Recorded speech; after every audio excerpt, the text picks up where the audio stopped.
तो जी सीधा सरल शब्दों में मुझे बताओ पंचायत सिस्टम के बारे में। पंचायत सिस्टम ये एक्चुअली सोशो इकोसिस्टम है।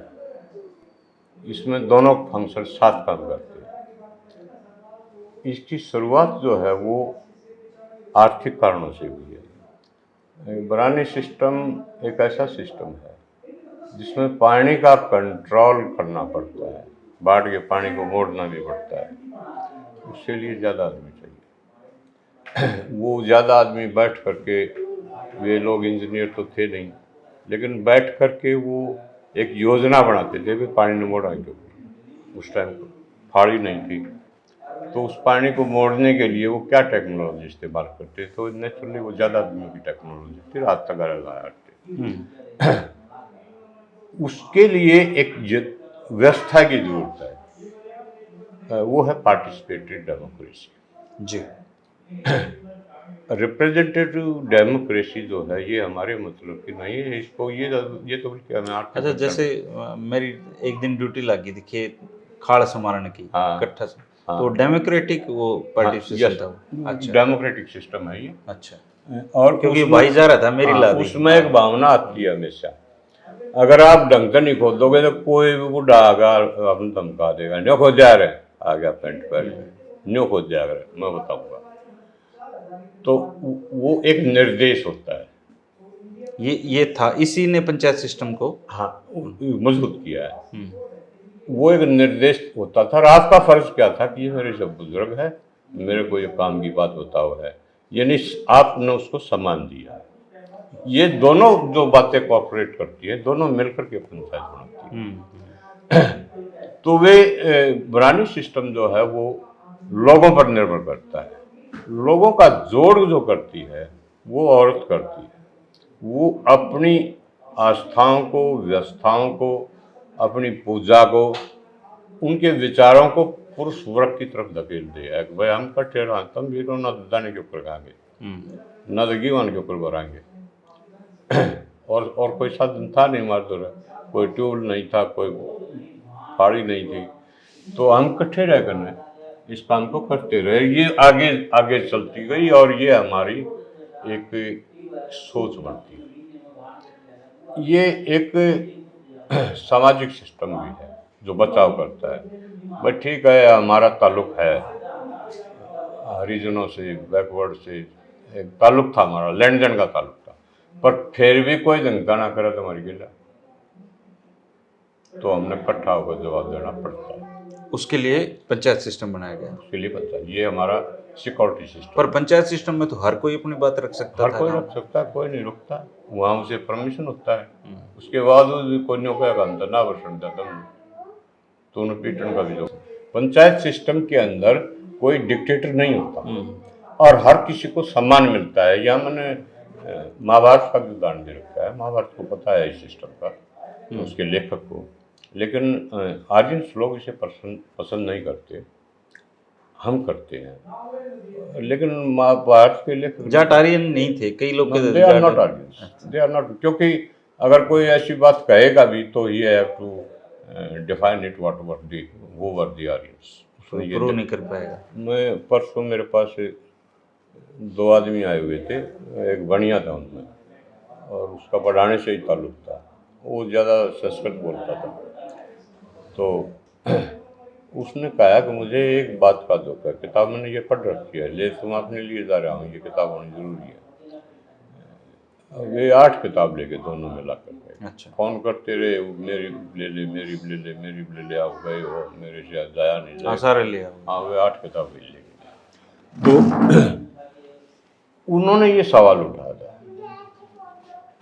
कि क्या जाट आर्यंस है? मैं कहने लगा मैंने तो कोई इस्तेमाल नहीं किया, आप इस्तेमाल करते हैं तो आप बताइए कैसे जाट आर्यन कैसे है, ये आपने बताना पड़ेगा, मेरे को तो पता नहीं।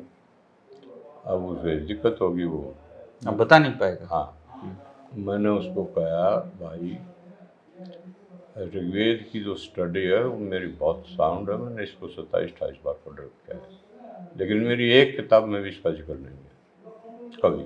अच्छा। हाँ। ऋग्वेद का जो देवता है भारत में आने से पहले अग्नि था इनका देवता, आर्यों को। अग्नि। भारत में इन्होंने देवता को बदल लिया और आर्यों की बात कर रहे हो ना? हाँ, इंद्र हो गया। हाँ। अब ऋग्वेद में एक देवता है इंद्र, महाभारत में एक देवता है कृष्ण, रामायण में एक देवता है राम। इनका हर वक्त एक ही देवता है। इसका मतलब they were not democratic people, they were autocratic people, राजतंत्रवादी लोग हैं। और राजतंत्रवादी लोगों से हमारा कोई वास्ता नहीं, क्योंकि हम तो खेती करने वाले लोग और बगैर सहयोग के खेती नहीं हो सकती। यो राजा का राज थोड़ा है खेती करना, वो एक गरण मार लिया और उनका खा लिया। उसने 6 महीने तक बाट देखनी पड़ा है खेती की। जब वह पकेगी, जब वह काटेंगे, फिर सटोर करी जाएगी और फिर हम उसने सारे साल खाएंगे। तो हमारा एक नेचर भी है। अगर हम कोई आंदोलन करेंगे, और आंदोलन में देखा भी वहाँ होगा आपने, हमने 7-8 महीने तक 10-12 महीने तक बाट देखी सरकार हमारी बात सुन रही। सरकार पर एकदम प्रेशर नहीं बनाया, हम चाहे तब झुका सकते हैं सरकार को, इतनी ताकत है हमारी, लेकिन हमने सरकार पर ताकत नहीं दिखाई। इंतजार किया कि हमारी सरकार इसे हल कर दे। इन मत चले बेटी, ना मुन्ना बेटी ना मत चले, ना सोचेगा जी। तो हम जब चाहे हम सरकार को जो इस देश का नाश करना हो तो होगा तब करेंगे हम ही, और किसी की इस देश में हिम्मत भी नहीं है। लेकिन हमने करना ही नहीं है। हम चाहे हम बस जाए, ये भी बस जाए, हम भी बस जाए, हमने ऐसा कोई वो नहीं है। अब हम लोकतंत्रवादी लोग हैं, आप इंक्लूडिंग यू, आप राजतंत्रवादी लोग हैं। हमारे आपके बीच में बहुत बड़े फासले हैं, लेकिन फासले को हम दुश्मनाई नहीं बदलते। ये हरिजन और बैकवर्ड है, ये भी राजतंत्रवादी लोग हैं। सबसे पहले ये स्वीकार करेंगे आप। इंद्र नगाड़ भी देंगे, न भी कहेंगे ऋग्वेद बहुत बड़ी किताब है। मैं इसको पढ़ा हुआ हूँ, प्रशंसा नहीं करता हूँ, कभी नहीं किया ऋग्वेद की। हाँ, एट एनी रेट। और अगर किसी स्कॉलर ने कोशिश की मेरे को इस बिंदु पर लाने की, तो मैं बहुत आराम से जवाब देता हूँ। मैं खेती करने वाला कोई यहाँ पैदा हुआ, इनका कोई लेखक नहीं था। मैंने अथक मेहनत करके एक लाइन तो बताई, हो सकता है मैं गलत हूँ, अगला आप आगे रिसर्च कर लो। अगला इतिहास की तो खूबसूरती ये था, वो जिसको लगता हो कि इतिहास में ये भाई सही नहीं लिखेगी, तू लिख दे भाई, वो लिख दे भाई। तो ये तो ऐसा है, मतलब ये तो बहुत ही खूबसूरती है इतिहास की कि भाई लिखो, तुम तो कितना ही लिख लो। इसमें एक जगह मैंने लिखा है कि इतिहास है क्या, इतिहासकार है क्या। उसमें मैंने अपना उदाहरण दिया है कि इतिहासकार केवल पिछले लेखकों की छोड़ी हुई बातों को कंप्लीट करता है। यही उसकी खूबसूरती। टकराव नहीं है कहीं पर भी, मेरा टकराव किसी से नहीं है। कोई किसी बालक ने कह भी दिया, आपने यूं क्यों नहीं लिखा, रहा मैं इतिहासकार ना था मेरा, तो इतिहासकार माने क्यों बना, मैं पढ़ को न रहा। तो वो कौन सी बात थी जो आप पूछ रहे थे? पंजाब का। हाँ, तो सवाल ये है कि ये आपने बुक पंजाब का बटवारा मैंने पढ़ ली, ये आपने बुक पढ़ रखी है। मैं तो आपके मुंह से जो रिकॉर्ड करना चाहता हूँ, इसलिए जो है आप एक आइडिया बना पाए इसमें, जो लेखक चाहता था उस मकसद तक आप पहुंच गए। इसमें मैं ये भी बताऊंगा कि मेरी नेक्स्ट बुक अगर मैं जिंदा रहा तो इसी पर होगी, बंटवारे पे है। नहीं, बंटवारे पर नहीं होगी।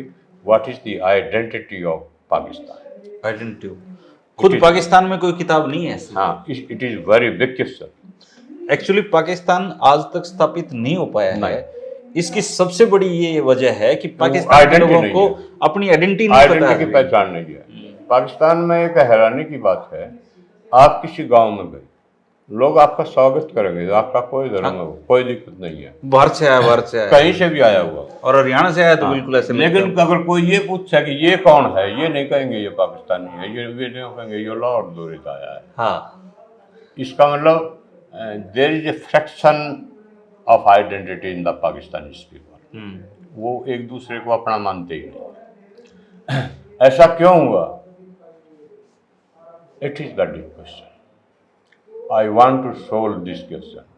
इसीलिए मैं जिंदा रहना चाहता हूँ, इसलिए मैंने आपको कहा। अच्छा ताऊ जी, ये सवाल तो हमारे हरियाणा में भी है। हाँ। हरियाणा के लोग भी अरोड़ा खत्री को अपना नहीं मानते ना, वो जो को ना मानते, लेकिन यहाँ थोड़ा सा अगर जोर देते आप तो आप मेरे से सवाल नहीं करते। मैं अगर हिंदुओं के बारे में ऐसा लिखूंगा तो हिंदुओं का 95% लोग मेरे दुश्मन हो जाएंगे। अब मैंने क्या किया, साइकोलॉजिकल खेल कर दिया। वह पाकिस्तान की आइडेंटिटी क्या है हर कोई जानना चाहता है, लेकिन जब उसको पढ़ेगा तो अल्टीमेटली हिंदुस्तान की अल्टीमेटली कि हिंदुस्तानियों में ये कमी है। मतलब आप इधर भी लाओगे उसको खींच के? अपने आप ही आ जाएगी, पाठक रहेगा, मैं नाम ना लो। क्योंकि मेरे मन में तो इसलिए सर, मैं तो पत्रकार हूँ, मेरे तो मतलब शक करना मतलब एक पत्रकार और एक ये जो मजाक करते हैं, जैसे प्रताप भाई है, प्रताप फौजदार। हाँ हाँ, आप पहले इनको हसोड़ के आते गाँव में। हाँ, ये वो हसोड़ आदमी। हाँ, ये लोग एक तरह के दार्शनिक भी होया करते, पत्रकार भी। उसके मन में अगर सवालों का अंबार नहीं उठता होगा, तूफान नहीं उठता होगा, वो पत्रकार बने नहीं सकता। और एक हंसोड़ आदमी जो लोगों को हंसाता है वास्तविकताओं पर, वो एक दार्शनिक भी होता है। वो उसके सारे दर्शन शास्त्र को समझता है, ये लोग कैसे। एक बार प्रताप को मैं कहने लगा, भाई तुम्हें गणे दिन हो लिए प्रताप भाई, और त्रिवा भी याद करे तेरी कब मारा गाँ तो लगी गणा है, आर्या साग बनावेंगे। बोला भाई मैं जरूर आऊँगा, मैं फंस रहा हूँ, मेरा ये मिनिस्टर बहन तो बुला ले हैं, डरता न जाना पड़ा कि बोला ये कर देंगे तारी गिला। ये उसका मजाक करने की शैली है। और तुम भाई एक काम करिए कृष्ण, तो मेरा बड़ा भाई है, मेरी तरफ से मेरे भाभी के पाँव पकड़ लीजिए और मेरे यानी इसमें साइकोलॉजी का इस्तेमाल है। अपनी भाभी के प्रति उसने अपनी आस्था जताई और आपके पाँव मेरे जोर पकड़वा हुआ है। तो ये लोग कुछ थिंकर टाइप के लोग होते हैं, मजाक में बहुत गहरी बात कह जाते हैं। अरे तो थोड़े में बताना चाहो तो पंजाब का जो बंटवारा था वो क्यों हुआ? हाँ, ये 3 लोगों ने किया है। उसमें ब्रिटिश कैपिटलिस्ट है जो चाहता था कि तो हम जाएंगे, लेकिन हमारा मुनाफा कैसे आएगा अगर भारत पाकिस्तान अलग अलग ना हुए? तो इनमें टकराव होगा तो दो उठा पाओगे तारा मार देता नहीं। अगर ये नारे हो जाए तो मुसलमान उद्योगपति अपना चला लेगा, हिंदू अपना चला लेगा, और दोनों हमारे निर्भर मुनाफा दोनों देंगे। एक तो ये। दूसरा कारण ये है कि अगर आप इसको पढ़ें, व्हाट इज द ग्लोबलाइजेशन, तो इसके 2 लेवल हैं। एक 1900 पहले का, एक 1940 के बाद का। ये ग्लोबलाइजेशन 2 रिश्तेदार है, पन्नापन है इसमें। इसको जो मानता है वो अपने को तरक्की पसंद करता है, जो इसको नहीं मानना उसने ये लोग बेवकूफ कर। आज भी कहते हैं, देहाती लोगों को बेवकूफी कहते हैं। तो ब्रिटिश जो औद्योगिक क्रांति थी ये उसी की देन है। राजतंत्रवाद नए ढंग का भी उन्हीं की देन है, जिसे लोकतंत्र बोलते हैं। लोगों को मानसिक रूप से कुंठित करके उनकी कल्चर है उसको हाईजैक करना और अपनी कल्चर अपना मार देना। It is the globalisation. तो अपने मार की चिंता में 1947 के बाद यूरोपियन कंपनी कैसे चलेगी, इसको थोड़ा सा समझने के लिए एक शब्द बताऊंगा मैं, आप सारे ड्रामे को समझ जाएंगे। यूरोपियन लोग ज़्यादातर प्रोटेस्टेंट है। अच्छा। ईसाई धर्म के प्रोटेस्टेंटिस्ट है। प्रोटेस्टेंट धर्म वो होता है जो आर्थिक प्रगति को ही उन्नति मानता है और उसी का सम्मान करता है। बिल्कुल, उनका पूरा जो सिस्टम है अर्थ पे चलता है। अर्थ पर चलता है। और गरीब आदमी की कोई भी वैल्यू नहीं, चाहे ना कोई वैल्यू नहीं। हाँ, कोई भी वैल्यू नहीं है। वहाँ कास्ट सिस्टम है ही नहीं, वहाँ तो अब पैसा सिस्टम है। जिसके पास पैसा वो समृद्ध है, जिसके पास नहीं है वो तो मजदूर है। मैंने ये सोचा कि तू इतनी बड़ी क्रिटिसिज्म करने जा रहा है और तो कभी इंग्लैंड भी गया, और इंग्लैंड में तो हाल में लड़के रहते होंगे, उनसे मैं संपर्क भी करूंगा, और मेरे सवाल को ही नहीं समझ पाएंगे। तो उस दौर में अगर कोई औरत भारत की हो, पुरुष नहीं औरत, मतलब समाज की सबसे बड़ी क्रिटिसाइजर औरत होती है, तो कितने बड़ी हालत पे पैर का चले जा, कितने भी नुक्स काट देगी। और तेरी साड़ी ने जरूर कहना आगे के रहा कितने ठाक ले रहा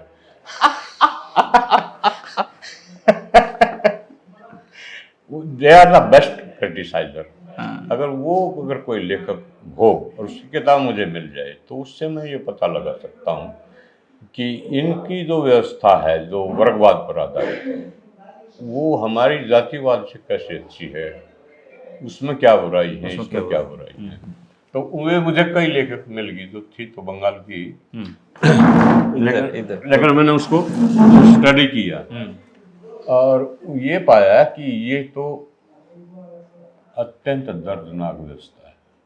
इसमें तो जो धनी लोग हैं वो गरीब आदमी को अगर कुछ देता है तो इस भावना से देता है कि पड़े रहेगा ससुरा खाए पी खा लेगा, दया भाव। हाँ, उसमें दया नहीं है। तो इस सिस्टम से जो वहाँ अर्थव्यवस्था बनती है वो बेहद स्वार्थ पर आधार। ईस्ट इंडिया कंपनी लगाई हुई बेची। अच्छा। हाँ, धंधा था कहीं कुछ बेचारती, कहीं कुछ बेचती। यूरोप की सारी कंपनी लोग यहाँ धंधा कर जाती। अच्छा। हाँ, कैरेबियन सागर के आसपास की लगाई ठाणी है गोरी वहाँ, उनको इंग्लैंड बेचना। जो अफ्रीकन जो औरतें हैं उनको अमेरिका। अपने आदमी भी तो ठा के ले गए थे वो कहीं कहीं जो मजबूत आदमी थे। हाँ, वो भी तो ठा के ले गए थे कहीं कहीं, बसाई है उन्होंने। हाँ, हमको भी बसा गया है, जड़ा ही बवाना था उड़ ले गए हम।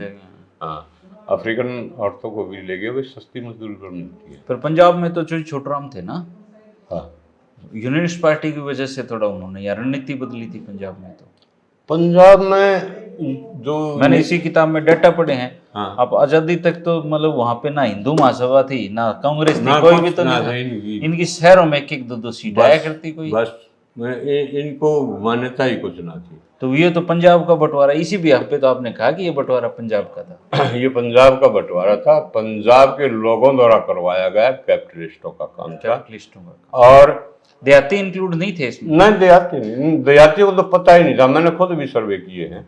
यहाँ एक मास्टर हुड्डा हुआ करता, ये पड़ोस में था, अब गुजर गए हुए, मेरे से 20 साल बड़े थे। तो मैंने उनसे ये पूछा था कि क्या आप जब पढ़ते थे तो आपने कभी जवाहरलाल नेहरू का नाम सुना था? अगर हमने ना सुना। मेरी दादी से मैं पूछा था। हाँ, मैं दादी आपने गांधी का नाम सुना? बोले भाई वो कौन था? तो हम तो पढ़ते थे जी, जब जी नेहरू का नाम सुना। बोले ना भाई नहीं सुना। मैंने कहा जी आपने भगत सिंह? हाँ भाई सुना। चोई छोटूराम का नाम? फ्रिक्वेंसी मिल गई ना। चोई छोटूराम का नाम? हाँ भाई सुना। फ्रिक्वेंसी मिल गई। इवन मेरी दादी अनपढ़ होते हुए सर फजले हुसैन का नाम भी सुना था। फ्रिक्वेंसी मिलती है ना, जबकि हमारा तो बिल्कुल दूर इलाका है। एक फिजिक्स में एक सिद्धांत होता है कि अगर सेना किसी पुल को पार करती हो तो सेना का जनरल उसको ये कहता है कि भाई तुम लेफ्ट राइट करके मत चलना, अब आराम से चलना, क्योंकि अगर फ्रिक्वेंसी मिल गई पड़ते उनके बूटों की पड़ने पड़ेगा। ये सिद्धांत है फिजिक्स का। मेरे दादा मुझे बताते थे कि डॉक्टर भीमराव अम्बेडकर बहुत विद्वान आदमी थे। उन्होंने मुझे बचपन में ये बात बताई। तो इन हमारे बुजुर्गों को किसका पता था, ये उनके लिए जरूरी था। जिसका उन्हें पता नहीं था वो उनके काम के ही ना थे, जो उनके काम के नहीं थे उन्होंने तो मरवाए हम, उन्होंने तो तोड़े हम। अच्छा, यहाँ से गए वो किसान थे? यहाँ से माइग्रेशन? सभी किसान नहीं थे। अच्छा, जो किसानों का, जाटों का जो बड़ा हिस्सा है वो तो गया है। वो गया नहीं? हाँ, राजपूत तो गए, राजपूत ज्यादा। हाँ, और हरिजन और बैकवर्ड ज्यादा गए। असल में तो जो ट्रांसपोर्ट, और वहाँ से जो आए वो लोग, ये तो व्यापारी हैं, सब व्यापारी थे। ये सारे व्यापारी, अरोड़ा खत्री। इसीलिए शायद आपका देहाती समाज उनको स्वीकार नहीं करता। हाँ, ये सबसे बड़ा कारण। बिल्कुल। ये अब भी ये खुद भी बता देंगे ये बात। आप कहीं भी पंजाबी की कॉलोनी में चले जाओ, किसी भी शहर में इकट्ठे मिलेंगे। इनको पता है कि थारा डिमांड मांगा जाएगा, कद मांगा जाएगा, ये वक्त बताओगे। अच्छा, एक लास्ट सवाल, बोलो। आप साड़ी से इतना क्यों डरते हो? नहीं, ये एक रिलेशन है, हाँ? एक ऐसा रिलेशन है जो पुरुष को झुकाता है। अच्छा, पुरुष इस रिलेशन का सम्मान करता है। साड़ी कुछ भी कर दो, हाँ, मतलब स्वीकार है, स्वीकार है वो। और ज्यादातर तो बेइज्जती करती है। हाँ, बेइज्जती करे। ये बार बेरा लेने आई थी मेरा, बोले मास्टर जी इसने बचा दिया, तो ये थोड़ा थोड़ा बोले जा है, तो घर का काम कर लिया अगर इन किताबों की खोलने। सब तो बड़ी चढ़ी इन किताबों से है। जबकि ये किताब अगर मैं नहीं लिखता तो बहुत सारे सवाल बाकी रहे। अच्छा, तब अब काम की बात बता देता हूँ मैं, क्योंकि अब है ना आपका जब इंटरव्यू चलेगा ना, बहुत सारे फोन आएंगे। तो अगर आपकी ये किताब लेनी हो तो कैसे संपर्क करें आपसे? नहीं, अब ये जो किताब लेनी हो इनमें से ये तो फ्लिपकार्ट बेचती है इसको तो। अच्छा, ये तो फ्लिपकार्ट पे है भाई। ये किताब फ्लिपकार्ट है, किताब का नाम लिख देगा, राइटर का नाम लिख देगा। ठीक है। ये जो किताबें हैं दोनों, इसकी 6-7 कॉपी बच रही है बस। और इसकी कोई कॉपी नहीं बच रही। ये तो रिकॉर्ड बुक में इसकी नहीं है। अच्छा, ये 7,500 किताब बिक चुकी है। और ये आउट ऑफ प्रिंट है।